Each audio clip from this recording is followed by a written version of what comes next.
Hey, me Chris6, and I'm going to review SpongeBob SquarePants Lights Camera Pants, which was developed by THQ Australia's studio, and it was developed by, you guessed it, THQ, and it was released on the Nintendo GameCube, the Sony PlayStation 2, and the OG Xbox. And without further ado, let's jump into SpongeBob Lights Camera Pants for the Nintendo GameCube.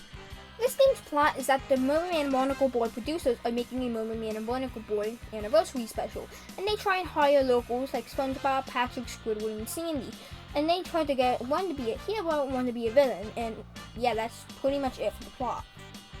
So all of the previous games were platformers, and like what, 3 or 4 of them were actually collectathons, but this game is the first to be a minigame collection, and it has 30 minigames, and you know what, I cannot cover all 30 of them in too much detail, so I'm only going to cover some of them in some good detail.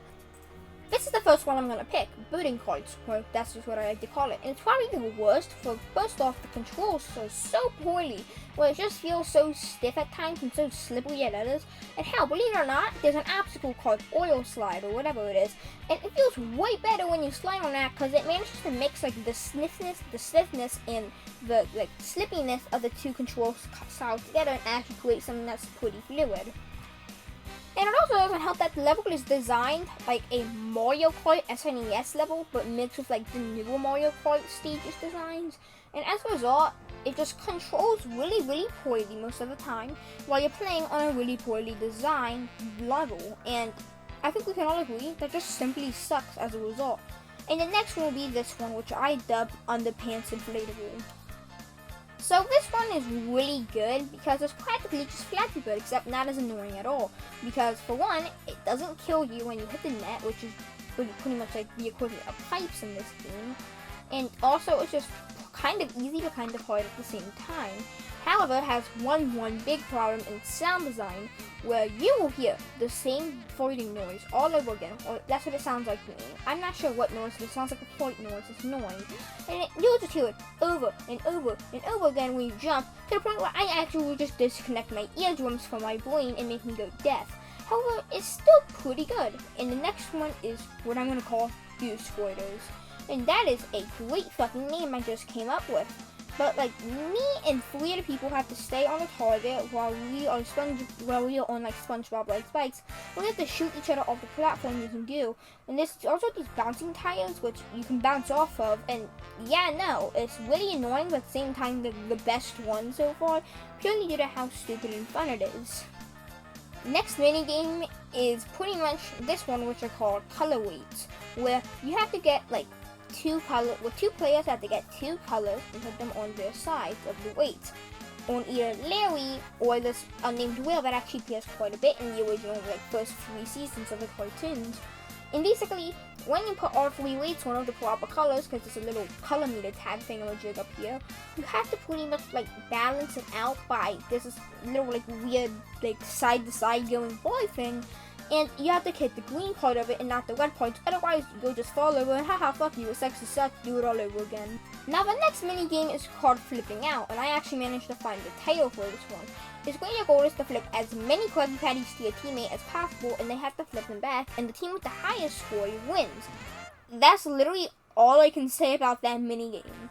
And then the next mini game I'm going to cover is pretty much this one, what you call food service abuse, aka just food service.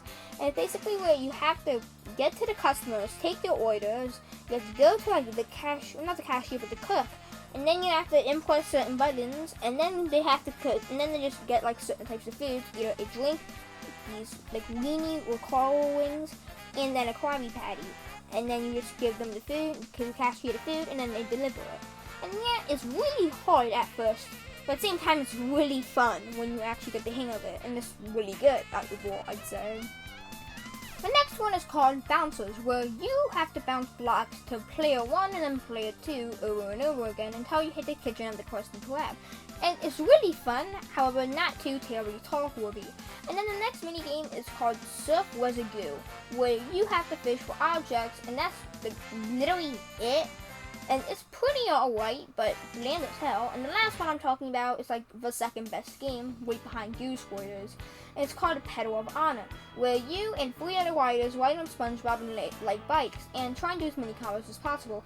And something I like here is actually how in typical games and like kids licensed games, like other SpongeBob games most likely, where you fail to do a combo, the game still counts it as an actual combo because it's a kids game and the developers most likely think the kids will suck at the game. However, here, no, if you fail a combo, fuck you. You suck. You are dumb. You will fall over and fall on your ass, and SpongeBob will not like you anymore. Congratulations. And yeah, I have to say, it's a smidge harder than like all of the other games. However, I have to say, it's funny as hell to see SpongeBob just die pretty much on his bike. It's hysterical to me. It'll never get old. And yeah, that's pretty much like the first 3 words of this game. And typically, if this was like, only had like, what, 15 mini games, I'd cover them all. But fuck 30, fuck all the other words. This game looks, to me personally, very meh-ish in every single category, with the environments looking pretty bland, but in all honesty, they look the same and just very generic. However, they're not outright bad. And then there's the character models, which look really good. And by that, I mean just pretty good, in all honesty, except for SpongeBob, where he looked so bad and weird and just not good. And when I went to the Model Release Choices to get the image for the thumbnail, shout out to them by the way, they're a huge reason why I can actually make these videos. When I went to the thumbnail, to get the image for the thumbnail, I looked in the comments of the model section, and someone said that these were actually just edited versions of the VFPD models. And if that's true, I'm wondering how in the actual hell they went from this to this. And believe it or not, that's all I can say on this game on a graphical front. Because typically, I could at least say something like little special effects, or not really for this part, but like the UI. And in this game, the UI is pretty meh-ish. The little splash screens are not good. There's no little cool graphical effects like the bubbles in BFBB, how whenever you did cool action, the bubbles would spawn. And yeah, no, that's all I can really say about the game on a graphical front. This game sounds like how the graphics fucking look. That's right, mediocre. And it's also mediocre because it's blandish like the graphics for the levels. And that's all I can say about the audios because sound effects are genuinely fine. The music's pretty fine, again. And yeah, no, something that I have to say is why the graphics part is pretty short and the audio part's like a little blurb. It's mainly because I'm actually competent, or at least I think I am competent at talking about the graphics. While talking about audios, I'm not someone who really cares for audio or knows too much about like general audio production. And as a result, it just kind of makes it sound really rushed and blurbed. But yeah, that's all I can say about this game on an audio front. Overall, this game is really good to me, and I would put it in like the upper part of SpongeBob games.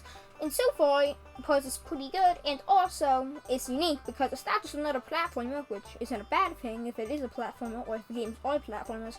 But this game is not just another platformer; it's a mini game collection, and that actually makes it stand out a lot compared to the other SpongeBob games. By the others, I mean every single other SpongeBob game I have covered so far.